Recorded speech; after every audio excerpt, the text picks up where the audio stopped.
She was 52 when her in-laws said don't date again. Then her late husband's billionaire best friend said he'd want this. She's 52, a widow. Too old for romance, Malcolm's mother tells her every Sunday. The church agrees she had her turn. Men her age don't see her anymore. They look past her, searching for younger, less complicated, less finished. Then Harrison Reed finds her crying on the staircase. Malcolm's billionaire best friend, the man who's been showing up for 3 years with flowers and fixed porch lights, pretending it's just duty. She expects sympathy. Instead, he kneels. His hands frame her tear-streaked face, warm, impossibly gentle. Malcolm told me to make sure you were happy, Simone, not miserable and alone. His thumb catches her tears. His eyes drop to her lips. He'd want this. Wait, this? What does he mean? This. His mouth hovers an inch from hers. Welcome to our channel, where we bring you emotional stories that stay with you. If you're new here, hit subscribe and the notification bell so you never miss a story. And if you're returning, thank you. Your support means everything. Now, stay until the end. Drop a comment with your thoughts. And let's begin. 3 years. Simone Brooks had been a widow for 3 years, 2 months, and 14 days. Not that she was counting, except she was. Every Sunday dinner at Malcolm's parents' house reminded her the empty chair, the sympathetic looks, the way conversations stopped when she entered rooms. The pot roast stuck in her throat. Across the table, Malcolm's mother Dorothy smiled that tight smile. Simone, dear, Denise from church mentioned you've been getting your hair done more often. It wasn't a compliment. Just braids, Mom Dorothy. Simone touched the updo self-consciously. The stylist had convinced her to try something different. You're beautiful, the young woman had said. Why are you hiding? Dorothy's fork clinked against china. I just think, well, at a certain point, a woman should focus on substance over vanity. You're 52 now. Malcolm's been gone 3 years. Some things become inappropriate. The words landed like stones in Simone's stomach. Malcolm's father, Richard, cleared his throat. Dorothy, I'm just saying. Dorothy's eyes swept the table. Malcolm's brother James, his wife, their adult children. Witnesses. Simone had her great love. That's more than most women get. There's dignity in honoring that, in not searching for something that's already passed. Simone's hands clenched in her lap. Don't cry. Don't give her the satisfaction. I'm not searching for anything, she said quietly. Good. Dorothy nodded, satisfied. Because at your age, dear, it would just be, well, sad. The table went silent. Simone excused herself, pushed back her chair carefully, smiled at no one, walked with measured steps toward the powder room. She made it to the staircase before her legs gave out. She sank onto the 4th step, head in her hands. The braids suddenly felt ridiculous, trying too hard, desperate. Everything, Dorothy, implied without saying. 52, widow, past your expiration date. The tears came hot and furious. She pressed her palms to her eyes, mascara smearing. Stupid, so stupid to let Dorothy's words cut this deep. But they did, they always did, because part of her believed them. Men her age didn't see her anymore. They looked through her, past her, toward the younger teachers at school with their tight jeans and easy laughs. She'd become invisible. Malcolm's widow. That woman who'd had her turn and should gracefully exit stage left. Simone. She jerked her head up. Harrison Reed stood at the base of the staircase, hands in the pockets of his dark slacks. He'd been at dinner. He was always at Sunday dinner these days. Malcolm's oldest friend, the tech billionaire who'd made his fortune and come home. The man who fixed her porch light, brought her Malcolm's favorite roses, made sure she wasn't alone. Duty. That's what she'd told herself. Harrison honoring his friend's memory by checking on the widow. I'm fine. She wiped her face quickly. Just needed a minute. No, you're not. His voice was low, certain. He moved toward her, each step deliberate. And you shouldn't have to be. Harrison. He sat beside her on the staircase. Close. Too close. The scent of his cologne, cedar, and something darker filled her lungs. His thigh pressed against hers, solid warmth through navy fabric. What did she say this time? Simone let out a shaky laugh. The usual. That I'm too old to care about my appearance. That I should be grateful I had Malcolm and not cheapen his memory by living. Harrison's jaw clenched. By existing as a human being instead of a shrine? Something like that. She stared at her hands. The wedding ring glinted in the dim light. She'd never taken it off. Couldn't. What would that mean? That Malcolm was really gone, that she was really alone? Harrison's fingers caught her chin, tipped her face up. The air left her lungs, his eyes blue-gray, intense, burning, searched hers. This close, she could see the silver threading through his dark hair at the temples, the sharp angle of his jaw, the way his gaze dropped to her lips before snapping back up. "Malcolm told me something," he said quietly. 3 days before he died. Do you want to know what it was? Her heart hammered. "Harrison, don't," he said. "Don't let her disappear, Harrison. Don't let her turn into a ghost. She's too young, too alive, too her to fade away like that." His thumb brushed her cheekbone, catching a fresh tear. "He made me promise, made me swear on 27 years of friendship." Simone couldn't breathe, couldn't think. Harrison's hands framed her face now, both of them, warm and certain and impossibly gentle. "He told me to make sure you were happy, Simone, not miserable and alone, not living like his death was the end of your story." Harrison's voice dropped, rough with something she couldn't name, didn't dare name. "He'd hate this. What they're doing to you. What you're doing to yourself. You don't understand." Her voice broke. "I can't. They'll never. Dorothy will." Malcolm also said. Harrison leaned closer, his breath warm against her lips. He said, "If she'll have you, Harrison, love her. Love her the way I can't anymore. Love her like she deserves." The world stopped. "What?" The word barely escaped. "I've been waiting 3 years." Harrison's forehead nearly touched hers. "Waiting for you to breathe again, to see past the grief, to see me." His hands trembled slightly against her skin. "Malcolm knew. He always knew. He gave me permission, gave me his blessing. The only person who needs to give permission now is you." Harrison, her hands found his wrists, to push him away, to hold him close. She didn't know. "Tell me you don't feel this." His voice was a whisper, a plea. "Tell me the last 3 years, every dinner, every flower, every excuse to see you tell me I'm alone in this." She should lie, should protect them both from Dorothy's rage, from the family's judgment, from the impossibility of what he was suggesting. But his hands cradled her face like she was precious, like she was young, like she was seen. And God help her, she couldn't remember the last time someone had looked at her this way.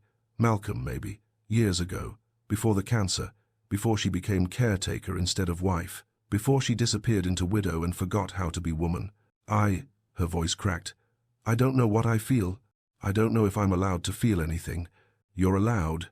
Harrison's thumb traced her bottom lip, the touch electric. "You're allowed to be angry, to grieve, to want more than this half-life they've boxed you into." His eyes held hers. "You're allowed to want this." He closed the distance. His lips brushed hers, soft, questioning, reverent, not taking, asking. Simone's world tilted. 3 years of numbness cracked open. Heat flooded through her, terrifying and intoxicating and wrong, except it didn't feel wrong. It felt like surfacing after drowning, like remembering she had a body, had a pulse, had wants. She gasped against his mouth. Harrison pulled back immediately, searching her face. "Too much?" His voice was rough. "Too soon?" "I can."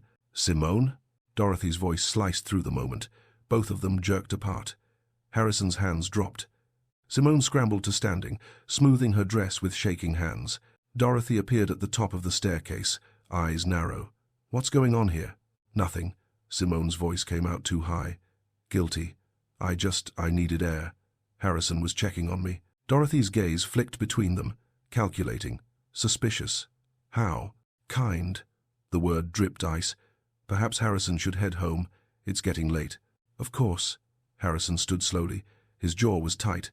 But when he looked at Simone, something passed between them. A promise, a question. "This isn't over." He nodded to Dorothy and descended the stairs. At the bottom, he paused, turned back. "Simone," his voice carried, deliberate. "I'll see you Thursday, for Malcolm's foundation meeting." "Thursday," she echoed. "Good." His eyes held hers. "We have a lot to discuss." He left. Simone faced Dorothy. The older woman's mouth was a thin line. "That man," Dorothy said slowly, "has always been too familiar with you. I'm beginning to think having him at family dinners is inappropriate. He was Malcolm's best friend." "Was." Dorothy descended a step. "Malcolm is gone, Simone. Harrison has no obligation to you anymore. And you." Her eyes raked over Simone's braids, her dress, her face. "You need to be careful. At your age, a woman can make herself look desperate, especially sniffing around younger men." The words hit like a slap. "Harrison is 41. Exactly. 11 years younger. What do you think people would say?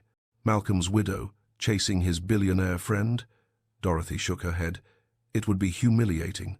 For you, for Malcolm's memory, for this family." Simone's throat burned. "I'm not chasing anyone." "Good. Keep it that way." Dorothy turned. "Now come finish dessert. Richard made peach cobbler.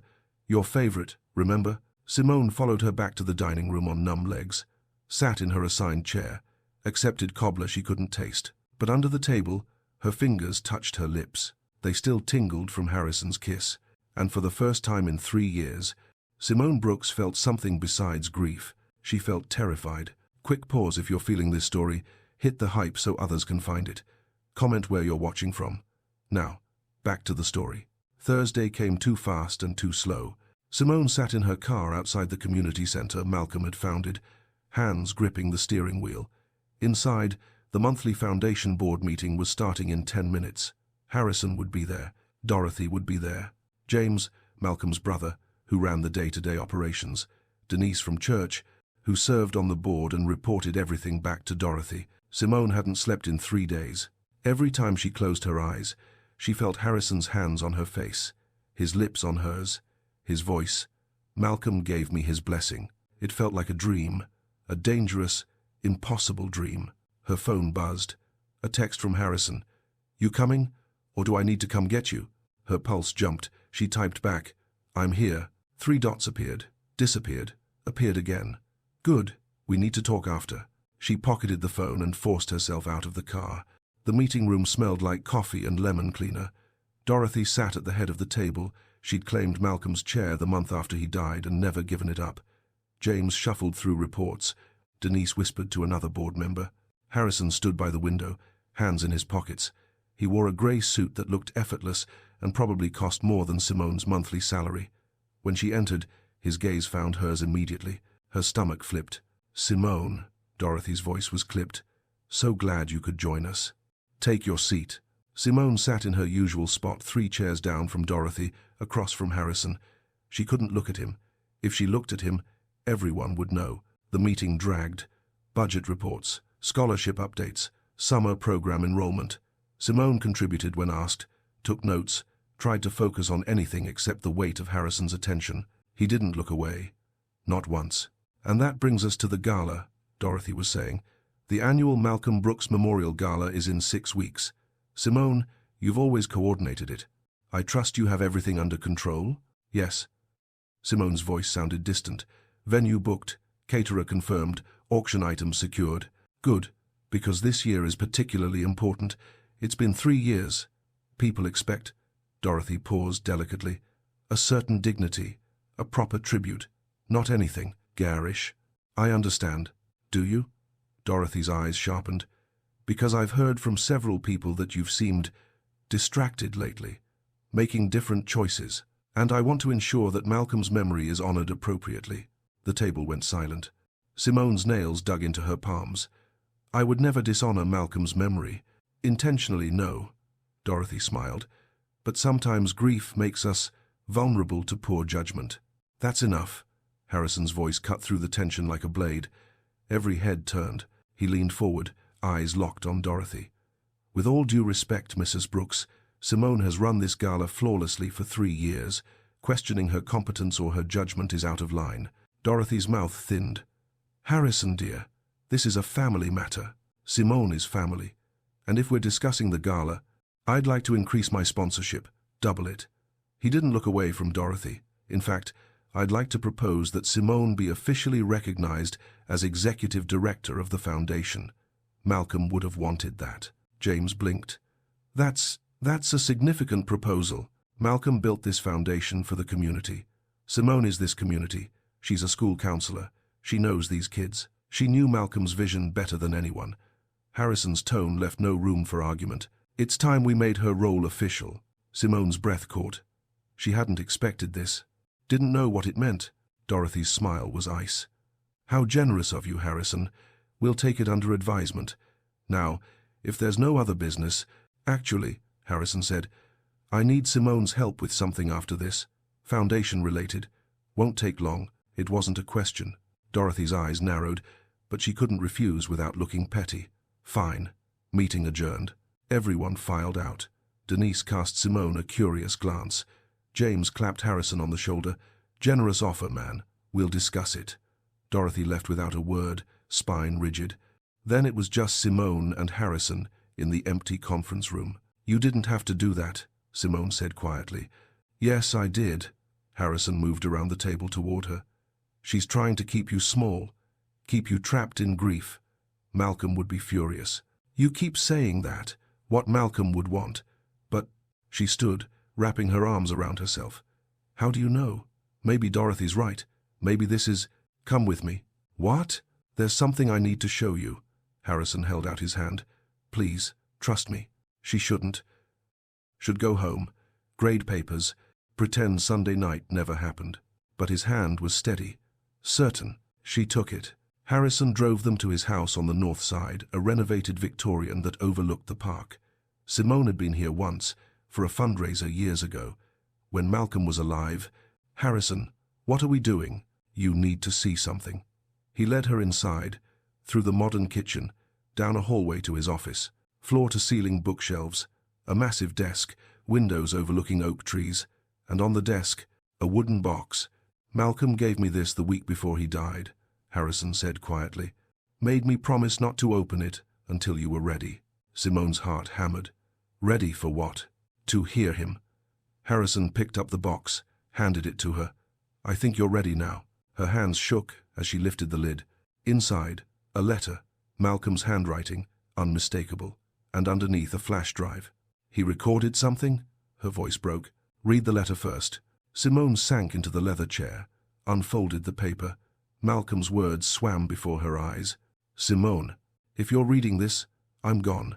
And knowing my mother, she's probably made your life hell. I'm sorry.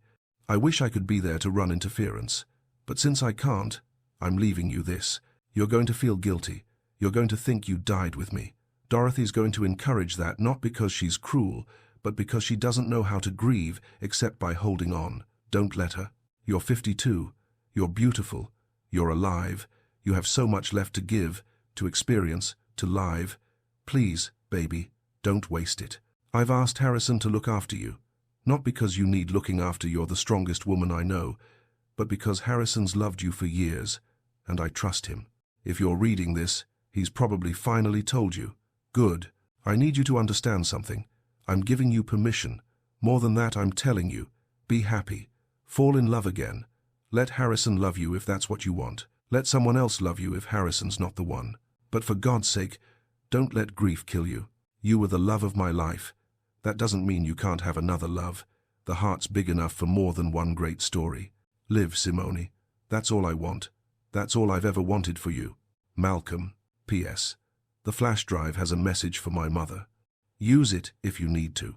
Simone couldn't see through her tears. The letter blurred. Malcolm's voice echoed in every word, his humor, his bluntness, his absolute certainty. Harrison's loved you for years. She looked up. Harrison stood by the window, hands in pockets, jaw tight. Did you know? Her voice cracked. What the letter said? Not specifically. But I knew Malcolm knew. Harrison turned. He cornered me about a year before he got sick, asked me point blank if I had feelings for you. I tried to deny it. How long? The question ripped out of her. How long have you? 10 years. Harrison's voice was rough. Since that foundation dinner when you wore that red dress and argued with the mayor about education funding. Malcolm laughed for an hour afterward. Said you were magnificently terrifying. He moved toward her slowly. I tried to ignore it. You were married, happy, off limits. But Malcolm wasn't stupid. Why didn't he confront me? He did. Told me he wasn't threatened, that he trusted us both. But then he got sick, and Harrison's jaw worked. His last conversation with me wasn't about the business, wasn't about the foundation. It was about you, making sure you didn't disappear, making sure someone was there when you were ready. His eyes held hers. He picked me. I've been waiting 3 years for you to be ready. Simone stood on shaking legs. I don't know if I am. You don't have to be. Harrison stopped an arm's length away. We can go as slow as you need. His hand lifted, then dropped. I need you to know the truth. Malcolm blessed this. More than blessed it, he asked for it. You're not betraying him by living. Your mother thinks. My mother thinks a lot of things, most of them designed to keep her in control. His voice gentled. But Dorothy doesn't get a vote in your life. Not anymore. The flash drive felt heavy in Simone's hand. What's on this? Malcolm's message to his parents. I haven't watched it. He said to use it only if you needed ammunition. Harrison's lips quirked sadly. Knowing Malcolm, it's not subtle. Simone almost smiled. Malcolm was never subtle. She looked at the letter again. Live, Simone. That's all I want. I should go, she whispered. Harrison nodded, stepped back, gave her space. I'll drive you. No. I need to think. She clutched the letter and flash drive to her chest. This is a lot. I know. His eyes were gentle, patient. Take all the time you need. I'm not going anywhere. She moved toward the door, stopped, turned back. Harrison, yeah? Thank you. For waiting. For, her throat closed, for seeing me. His smile was soft, sad, hopeful. You're impossible not to see, Simone. She drove home in a daze, sat in her living room as evening fell, read Malcolm's letter 17 times, held the flash drive like a talisman. Harrison's loved you for years. I trust him. Live. Her phone buzzed. A text from Dorothy. We need to talk about the board meeting. Harrison's behavior was inappropriate. Call me. Simone stared at the message. 3 years of Dorothy's control. 3 years of shrinking, of being the good widow, the grateful widow, the invisible widow. She thought about Harrison's hands on her face, his voice. You're allowed to want this. She thought about the staircase kiss. How alive she'd felt. Terrified, yes, but alive. Simone set down her phone without responding. She had a decision to make. But for the first time in 3 years, she realized the decision was hers.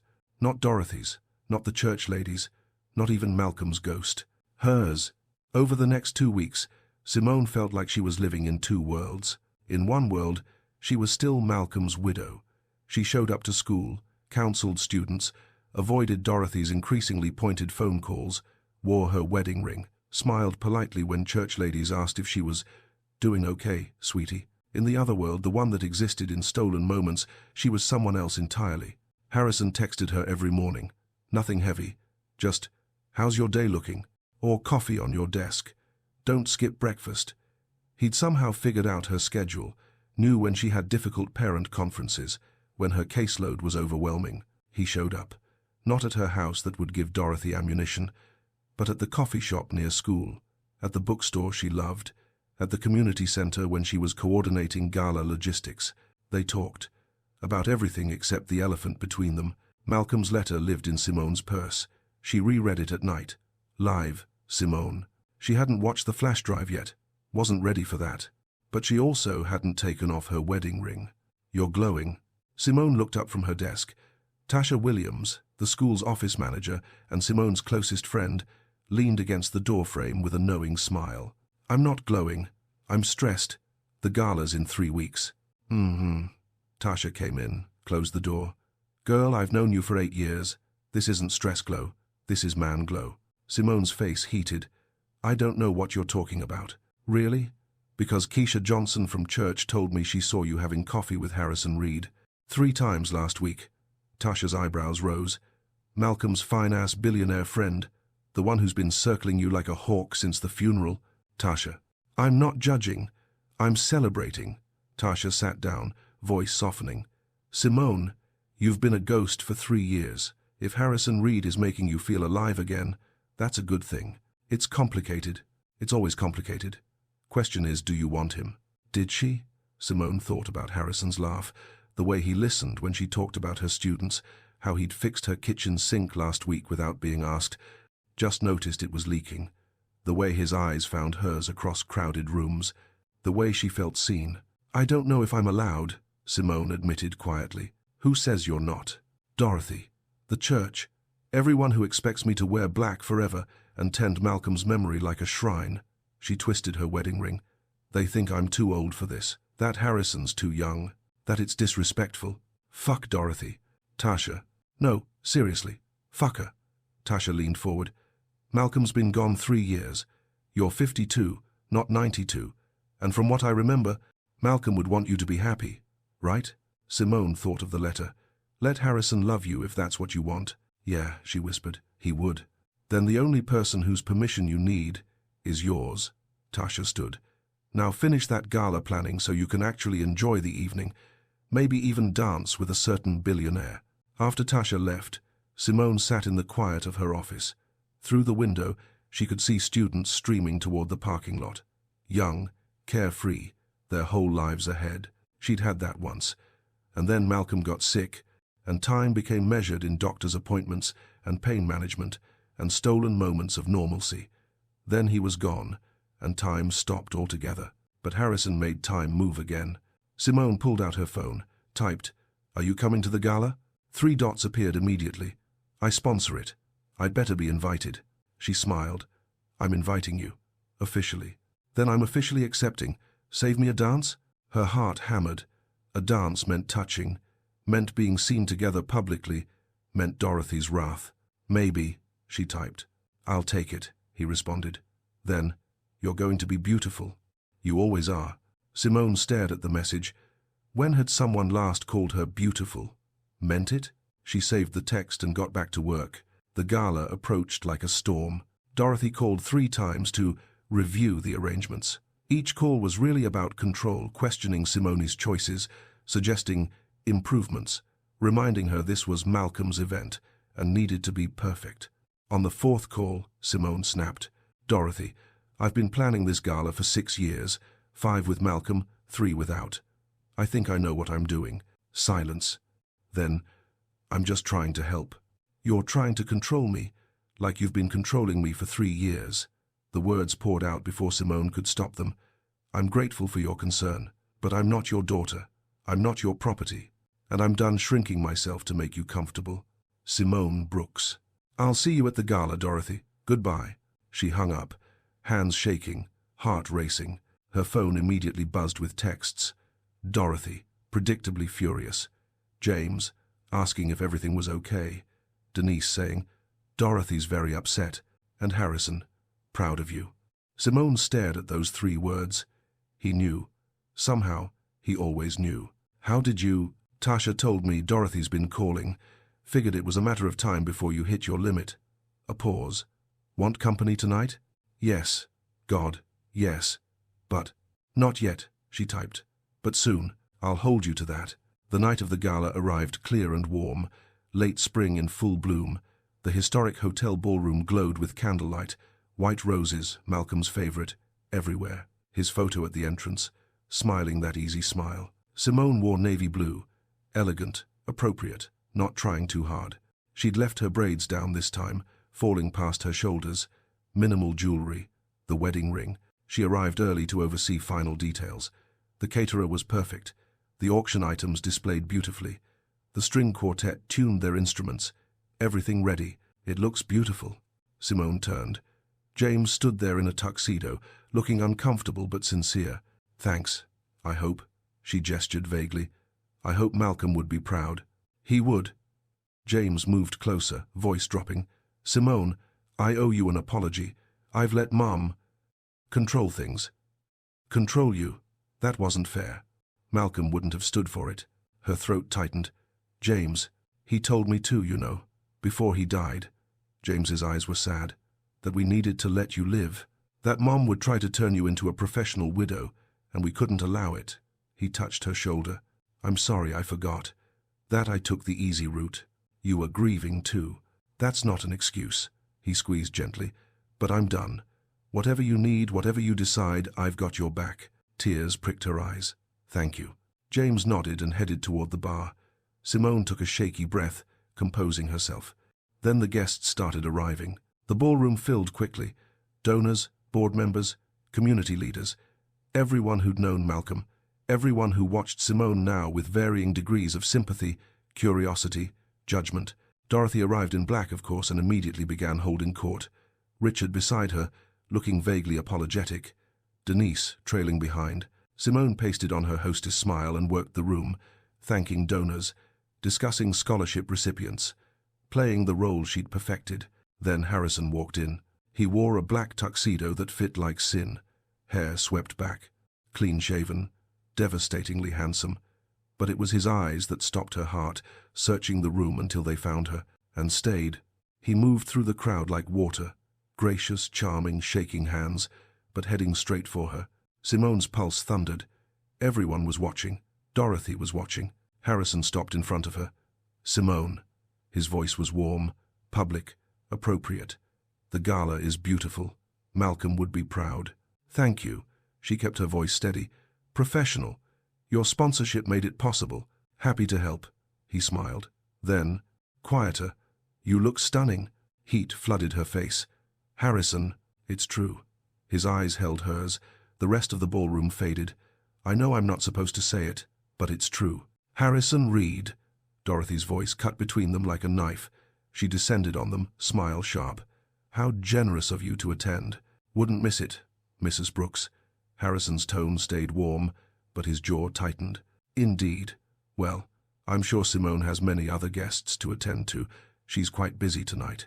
Dorothy's hand landed on Simone's arm, possessive. "Why don't you find James? I'm sure he'd love to discuss the foundation." It was a dismissal. Harrison's eyes flicked to Simone. "Asking permission. Want me to push back?" She gave a tiny shake of her head. "Not yet." He nodded. "Of course. Simone, we'll talk later." "Later," she echoed. He moved away. Dorothy's grip tightened. "That man," Dorothy hissed, "is making a spectacle. Everyone's noticing how he looks at you. He's being kind. He's being inappropriate. And you're encouraging it." Dorothy's eyes were cold. "I warned you, Simone. At your age, this kind of attention is embarrassing. People are starting to talk." "Let them talk." "Excuse me," I said. Simone extracted her arm carefully. "Let them talk. I'm done worrying about what people think." Dorothy's face flushed. "Simone Brooks, you are representing my son's memory." "I'm representing myself." Simone's voice stayed quiet, but firm. "Malcolm's memory doesn't need me to disappear. And if you'll excuse me, I have guests to welcome." She walked away, legs shaking, but she walked away.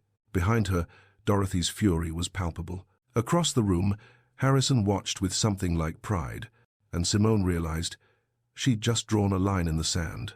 There was no going back now. The rest of the gala passed in a blur. Simone worked the room, smiled until her face hurt, thanked donors until her voice went hoarse. The auction was successful. The speeches were moving. Malcolm's photo watched over everything, his smile frozen in time. Harrison stayed visible but distant, dancing with other women, board members, donors, safe choices. But his eyes found Simone every few minutes, checking, waiting. Dorothy circled like a shark, watching, judging. By the time the last guests trickled out, Simone wanted to collapse. "You did good." James handed her a glass of champagne. The ballroom staff cleaned around them, taking down decorations. "Malcolm would have loved it." "Thanks." Simone sipped. The bubbles felt flat. "Mom's pissed, though," James grimaced. "Fair warning, she's planning an ambush. Family meeting tomorrow. About your behavior." Simone's stomach dropped. "Of course she is. You don't have to go." "Yes, I do." She set down the glass. "Running won't make this better. Then I'll be there, on your side." James squeezed her shoulder. "Promise." After he left, Simone stood alone in the emptying ballroom. Malcolm's photo stared down at her. She walked over, touched the frame gently. "I hope I'm doing the right thing," she whispered. "I hope you really meant what you wrote." The photo didn't answer. Malcolm was gone. He'd been gone for 3 years. It was time to stop asking the dead for permission to live. "Simone." She turned. Harrison stood near the exit, hands in his pockets. Jacket off, bow tie undone. He looked exhausted and beautiful and worried. "You okay?" he asked. "No." The honesty surprised her. "Dorothy's calling a family meeting tomorrow to address my behavior." His jaw clenched. "She has no right. She's Malcolm's mother. She thinks she does." Simone moved toward him slowly. They were alone now. The staff had gone. Just them and the ghosts of the evening. "Harrison, maybe we should stop. Maybe this is too much too fast. Maybe everyone's right and I'm—" "Don't." He closed the distance between them. "Don't let her in your head. She's already there. They all are." Her voice cracked. "Too old, too desperate, chasing a younger man, disrespecting Malcolm's memory. Maybe they're right. Maybe I'm being selfish. Selfish? Harrison's hands framed her face, that gesture she was starting to crave. You've spent 3 years being selfless, shrinking, disappearing, letting everyone else dictate your life. God forbid you want something for yourself. But what if I'm wrong? What if Malcolm didn't really mean? Then let's find out. Harrison's voice was fierce. The flash drive, whatever Malcolm recorded, watch it. Hear him say it himself if you don't believe the letter. Simone's breath caught. She'd been avoiding the video, afraid of what it might say, or worse, afraid it would say exactly what she needed to hear. Now, she whispered. Now. Harrison's thumb brushed her cheekbone. I'll be with you. Whatever it says, I'm not going anywhere. They went to Harrison's house, sat side by side on his office couch. The flash drive felt heavy in Simone's hand. You don't have to do this tonight, Harrison said quietly. We can wait. No. She plugged it into his laptop. I need to know. The screen flickered. Then Malcolm appeared. Simone's breath stopped. There he was, gaunt from chemo, eyes tired but determined, sitting in their bedroom, their home, recording this message months before he died. Mom, Dad, if you're watching this. Simone needed proof. Malcolm's voice filled the room, warm, wry, so completely him. And knowing you, you've been making her life hell. So let me be clear. He leaned forward, looking directly at the camera. I'm dying. That sucks. But what sucks more is knowing you're going to try to turn Simone into a shrine keeper. I've heard you, Mom. All those comments about honoring my memory and appropriate behavior for widows. Stop it. Dorothy's voice off camera. Malcolm, that's not fair. It's completely fair. Malcolm's tone sharpened. Simone is 52 years old. She's beautiful. She's alive. She deserves to be happy. To date. To fall in love again. To have sex. Yes, Mum, I said sex and not feel guilty about it. Simone let out a shocked laugh through her tears. You don't own her, Malcolm continued. Her grief doesn't belong to you. And if you try to control her after I'm gone, you'll have failed me in the worst possible way. He paused. Dad, back me up here. Richard's voice quiet. Your mother means well. Dad, she should live her own life. You're right. Malcolm nodded, satisfied. Then his expression softened. The camera angle shifted. Someone else was filming now. Dorothy, probably. Simone. Malcolm's eyes glistened. Baby, if you're watching this, I'm gone, and you're probably drowning. I wish I could be there to pull you out, but I can't. So, I'm asking Harrison. He held up a hand before she could protest, as if he knew, even then, what her objections would be. Harrison's loved you for years. Don't look at me like that. I've known since that foundation dinner with the red dress. He tried to hide it, but I know him too well. And I know you, Simone. You never noticed. That's okay. You were busy being married to me. Malcolm's smile was gentle, sad. But now I need you to notice. I need you to let him love you if that's what you want, or let someone else love you. Just don't let my death be the end of your story. You have so much left to give, so much left to live. His voice cracked. I love you. I've loved you since you told that insufferable professor he was wrong in front of 50 people. I'll love you after I'm gone. And that love, it wants you happy. He wiped his eyes roughly. Mom's going to fight you on this. She fights everything. But you're stronger than her, stronger than grief, stronger than guilt. Malcolm looked directly at the camera, at Simone. Live loud, baby. Love hard. Don't waste a single day worrying about what people think. He reached forward. The screen went black. Simone couldn't breathe. Tears streamed down her face.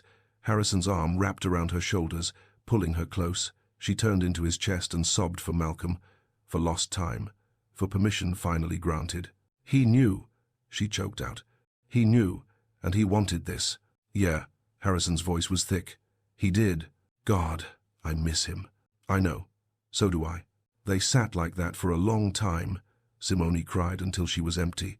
Harrison held her, steady and patient. No rush, no pressure, just there. Finally, she pulled back, wiped her face. I need to show this to Dorothy tomorrow. Are you sure? She needs to hear it, from him. Simone's jaw set. I'm done defending myself. Malcolm already did it. Harrison smiled softly. What time is this family meeting? 2 o'clock. Why? Because I'm coming with you. Harrison, that'll make it worse. Good. His eyes were fierce. Let them see. Let Dorothy know you're not alone. That I'm not going anywhere. He took her hand. You stood up to her tonight. Don't back down now. Simone looked at their joined hands, his fingers dark against her brown skin. Strong, certain. She thought about Malcolm's words. Live loud, love hard. Okay, she whispered. Come with me. Harrison lifted her hand to his lips, kissed her knuckles gently. Thank you for trusting me. I'm terrified. Me too, he smiled crookedly. But I've waited 10 years for this. I can handle Dorothy Brooks. The next afternoon, Simone drove to Dorothy and Richard's house with Harrison following in his car. Her stomach churned. The flash drive felt like a weapon in her purse. James met them at the door. Mum's in rare form. Fair warning, I figured. Simone straightened her shoulders. Harrison's hand found the small of her back. Warm, steadying. They walked into the formal living room together. Dorothy sat in her wingback chair like a throne, Richard beside her, Denise on the couch. They all looked up when Harrison entered. Dorothy's face went rigid. I didn't invite you, Harrison. Simone did. He didn't move. Where she goes, I go. This is a family matter. Then treat her like family instead of property. Harrison's voice was calm, but steel underneath. We're here. Let's talk. Dorothy's mouth thinned. She turned to Simone. I've been patient with you, understanding, but your behavior last night was unacceptable. Flirting with Harrison in front of everyone, encouraging gossip, disrespecting Malcolm's memory. I have something to show you. Simone pulled out the flash drive, her hand steady despite her racing heart. Malcolm recorded this before he died. For you. Dorothy paled. What? He knew you'd do this. Try to control me. So, he left a message. Simone moved to the TV, plugged in the drive. You need to watch it. Simone, I don't think. Watch it, Dorothy. Richard's voice was quiet but firm. If Malcolm left something, we should see it. The video played. Simone watched Dorothy's face as Malcolm spoke, watched her mother-in-law's composure crack, watched Richard's eyes fill with tears, watched Denise look away, uncomfortable. When Malcolm said sex, Dorothy flinched. When he said, you don't own her, her hands clenched. When he said, Harrison's loved you for years, everyone's gaze snapped to Harrison and Simone. When the video ended, silence filled the room. Dorothy stared at the blank screen. Tears tracked down her face. He really said. Yes, Simone's voice was gentle. He wanted me to be happy, Dorothy. Not alone, not a ghost. Happy. But Dorothy's voice broke. You're all I have left of him. And there it was, the truth underneath all the control. Simone moved to kneel in front of Dorothy's chair, took the older woman's cold hands. I'm not Malcolm. I can't be him, and trying to keep me frozen in grief won't bring him back. Dorothy sobbed. I don't know how to let go. Neither do I, Simone admitted, but he asked us to. Both of us. Richard put his hand on Dorothy's shoulder. She's right, Dot. We've been holding too tight. Dorothy looked at Harrison. At Simone. At their proximity, the way Harrison stood behind her like a shield. Do you love him? Dorothy asked hoarsely. Simone's breath caught. She looked up at Harrison. He gazed down at her, patient, letting her answer in her own time. Did she? This man who'd waited 10 years, who saw her when everyone else looked through her, who made her feel alive again. I think I could, Simone said quietly, if I let myself. Malcolm wanted this, Richard said firmly. He said it plain. We have to respect that. Dorothy closed her eyes, nodded once, defeated, or maybe just releasing. I'm sorry, she whispered. I'm so sorry, Simone. The week after the family meeting, something shifted. Dorothy called, not to criticize, to apologize again, to ask if Simone wanted to have lunch, to say, quietly, that maybe she'd been unfair. It wasn't perfect. Dorothy still struggled, still made pointed comments sometimes, but she was trying. Richard started including Harrison in family emails. Small things, invitations to dinner, updates about foundation business, recognition. James texted Simone daily. Funny memes, reminders that she had allies, that Malcolm would be proud. But the person who surprised her most was Denise. Can we talk? Denise cornered Simone after church on Sunday. They stood in the parking lot, spring sun warming their shoulders. Of course. I owe you an apology. Denise looked uncomfortable. I've been Dorothy's mouthpiece, reporting back to her, questioning your choices. That was wrong. Simone blinked. Denise, Let me finish. Denise took a breath. I lost my husband 8 years ago. I was 47. And you know what everyone told me? The same things they're telling you. That I was too old. That I'd had my turn. That I should be grateful and quiet and done. Her voice cracked. I believed them. I stopped living. And now I'm 55, alone, and bitter as hell. Tears pricked Simone's eyes. Don't be me, Denise said fiercely. Don't let them convince you you're too old for happiness. You're 52, Simone. You could have another 40 years. Don't waste them. I'm scared, Simone admitted. Of course you are. It's terrifying. But that man, Denise nodded toward where Harrison stood talking to the pastor. That man looks at you like you hung the moon, and you light up around him in a way I haven't seen since Malcolm got sick. That's not something to run from. Simone watched Harrison laugh at something the pastor said. As if sensing her gaze, he looked over, smiled. That soft, private smile, just for her. Her heart squeezed. What if I'm not ready? She whispered. Then you're not. But if you're waiting for some magical moment when grief disappears and you feel completely healed, baby, that moment doesn't exist. Denise touched Simone's arm. You'll never be ready. You just have to decide to try anyway. That evening, Simone invited Harrison over for dinner. Her house, her space, the place she'd shared with Malcolm. It felt significant, like crossing a threshold. She cooked Malcolm's favorite fried chicken, mac and cheese, collard greens, then caught herself and almost laughed. Maybe she should have made something different, something that was just theirs. But when Harrison arrived, jeans and a Henley, casual, devastating, he stopped in the doorway and smiled. Smells like Malcolm's Sunday dinners. I realized halfway through I was cooking his favorites. Sorry, I can make something else. Don't. Harrison moved closer. He's part of your story, Simone. I'm not trying to erase him. I'm just... He hesitated. I'm hoping to be the next chapter. Her throat closed. Harrison, you're still wearing your ring, he observed quietly. Simone looked down. The gold band glinted. She'd worn it for 15 years. Couldn't imagine her hand without it. I don't know if I can take it off. Then don't. Harrison's hand covered hers. Not until you're ready. I'm not asking you to forget Malcolm. I'm asking for space beside him. How did he always know the right thing to say? They ate dinner at her small kitchen table. Harrison complimented every dish, told her about his weaker deal that fell through, a client who drove him crazy. Normal things. Easy conversation. Simone talked about her students, the girl struggling with her parents' divorce, the boy who'd gotten into his dream college, the daily small victories that made her job matter. Harrison listened like every word was important.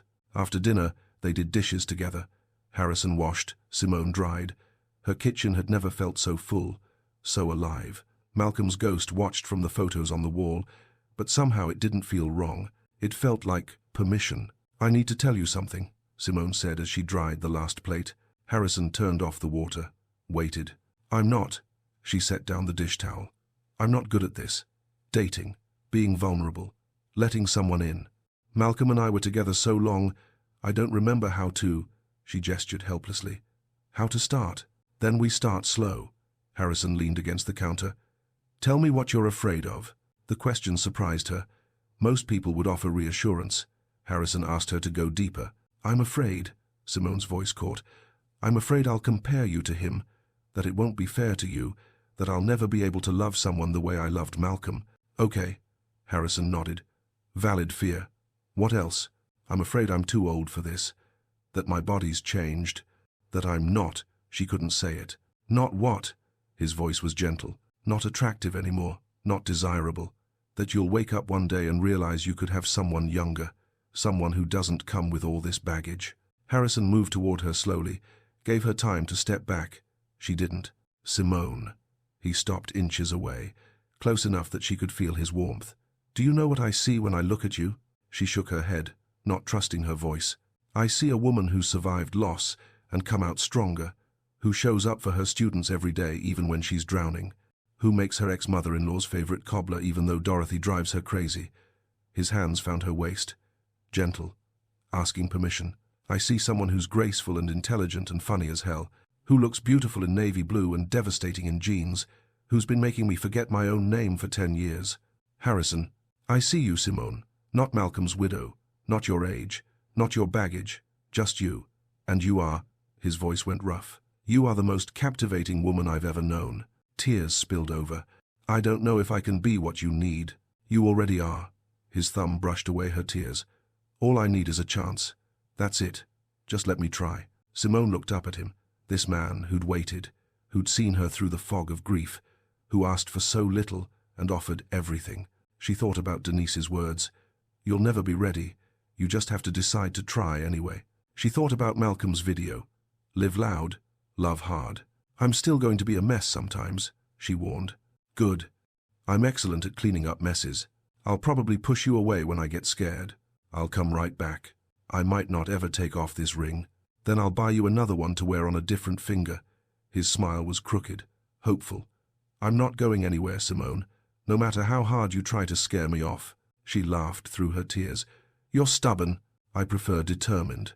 Harrison's hand slid up to cup her face. Can I kiss you? For real this time. Not stolen on a staircase, but here, in your kitchen, with Malcolm watching from the photos and giving his blessing. Simone's breath caught. She glanced at Malcolm's picture on the fridge. His smile looked knowing, approving. Live, Simone. She looked back at Harrison. Yes. He kissed her slowly, tenderly, like she was precious, like they had all the time in the world, nothing urgent or desperate, just soft and sweet and right. Simone melted into it, let herself feel, let herself want. When they broke apart, both breathing hard, Harrison rested his forehead against hers. I've been waiting 10 years to do that properly. Was it worth the wait? Worth 100 years? He pulled back enough to meet her eyes. Can I take you to dinner? A real date. Public. Let the world see we're trying this. The world. Dorothy. The church ladies. Everyone who'd have opinions. Simone thought about Denise's regret, about wasting years caring what others thought. Yes, she said firmly.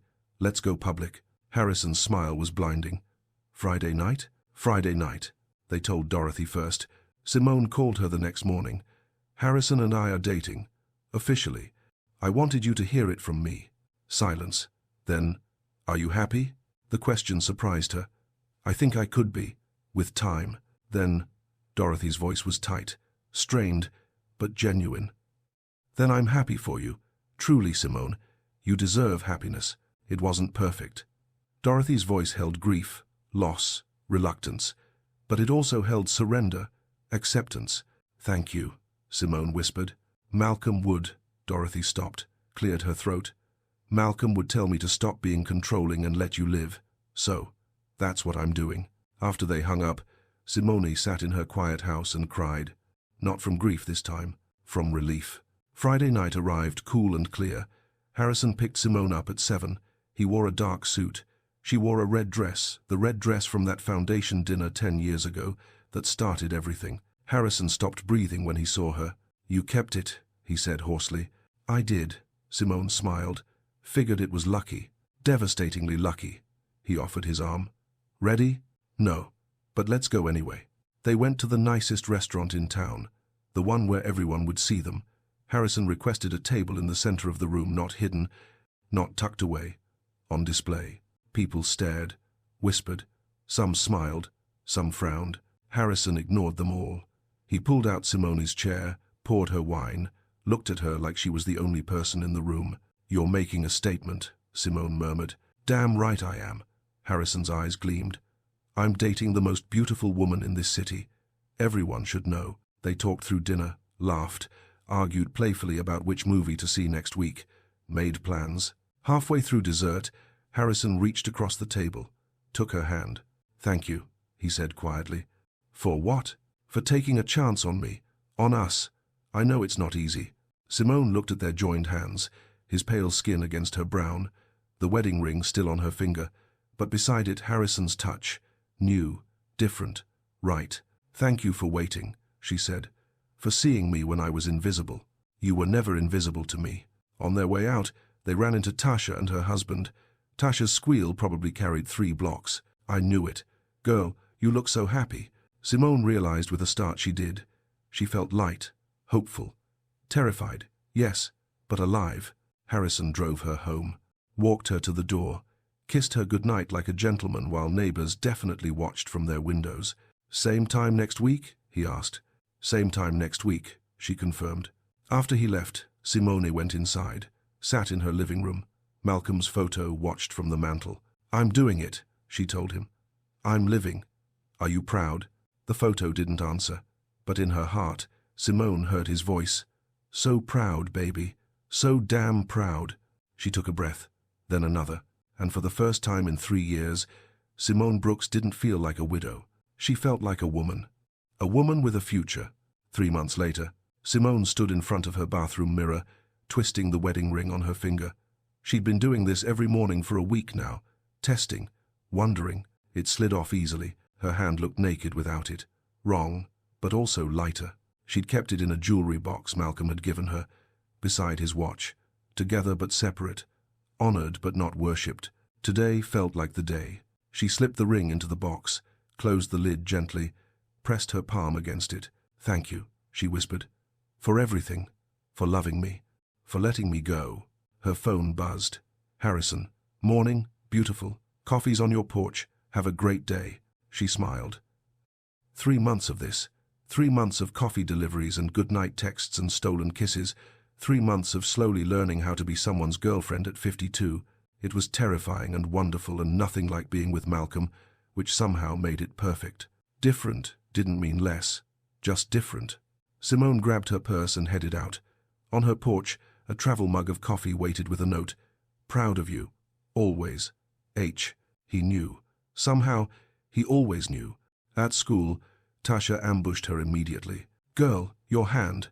She grabbed Simone's left hand, staring at the bare ring finger. "You finally did it." "This morning," Simone's voice wavered. "Does it look weird?" "It feels weird." "It looks like freedom," Tasha squeezed. "Malcolm would be proud. Hell, I'm proud. You've come so far, Simone." Had she?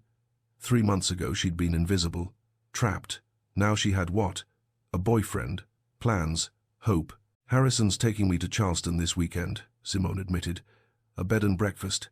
It's the first time we'll—" "Say no more." Tasha's grin was wicked. "About damn time. That man's been a saint." "Tasha, I'm just saying. 3 months of hand-holding and goodnight kisses.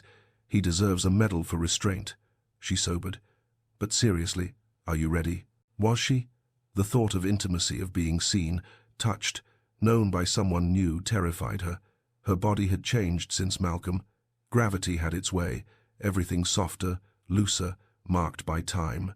But Harrison looked at her like she was beautiful, like her age was something to celebrate, not hide. "I think so," Simone said quietly. "I want to try." "Then try. And if it's weird or awkward or you freak out, you have a whole weekend to figure it out together." Tasha hugged her. "You got this, girl." That evening, Dorothy called. "Simone, dear, do you have a moment?" "Of course." Simone braced herself. Things had been better with Dorothy, but still fragile. "I wanted to invite you to Sunday dinner, you and Harrison, together, as a couple." Dorothy's voice was stiff but genuine. "It's time we officially recognized your relationship. In front of the family." Simone's breath caught. "Dorothy, are you sure?" "No." A pause. "But Malcolm was sure, and I'm trying to honor that, even when it's hard." "Thank you," Simone whispered. "That means everything." "He makes you happy?" Dorothy asked quietly. "He does." "Then," a shaky breath, "then welcome him to the family. Properly. Malcolm would want that." After they hung up, Simone called Harrison. "We're invited to Sunday dinner. Together. Dorothy's making it official." Harrison was silent for a beat. Then, "That's huge." "I know. I can't believe. She's coming around. They all are." His voice softened. "Because they can see what I see. That you're thriving. That you're happy. That this is right." "I took off my ring today," Simone admitted. Silence. Then, "How do you feel?" "Sad, relieved, guilty, free. All of it at once." "That sounds about right." She heard his smile. "I'm proud of you, Simone. I know that wasn't easy." "Harrison?" "Yeah, I love you." The words fell out. Unplanned, terrifying, true. His breath caught. "Say that again." "I love you." Tears pricked her eyes. "I didn't think I could. Didn't think I had space in my heart for anyone else. But I do. I love you, Simone." His voice cracked. "I've been waiting to hear those words for 10 years. Hell, longer." Since the moment you told off that professor and I realized I was doomed. She laughed through her tears. Is that a yes?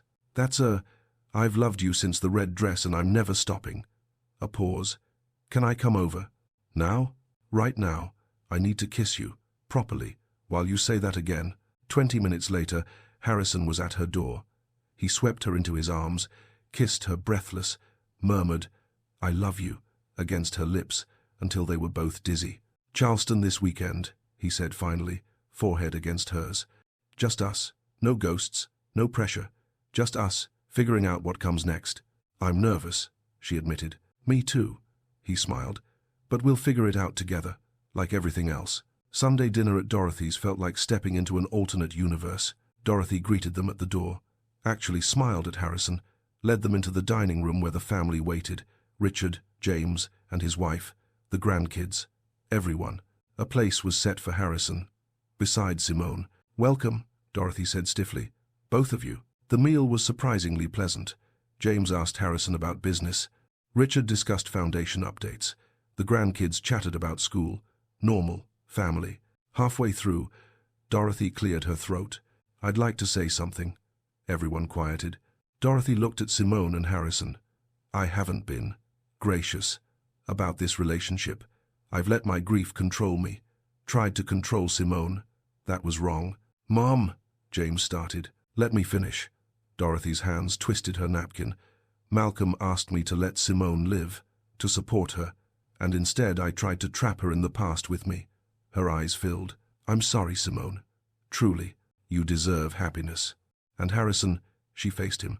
Thank you for seeing what I couldn't, that Simone is more than Malcolm's widow, that she's a woman with a future.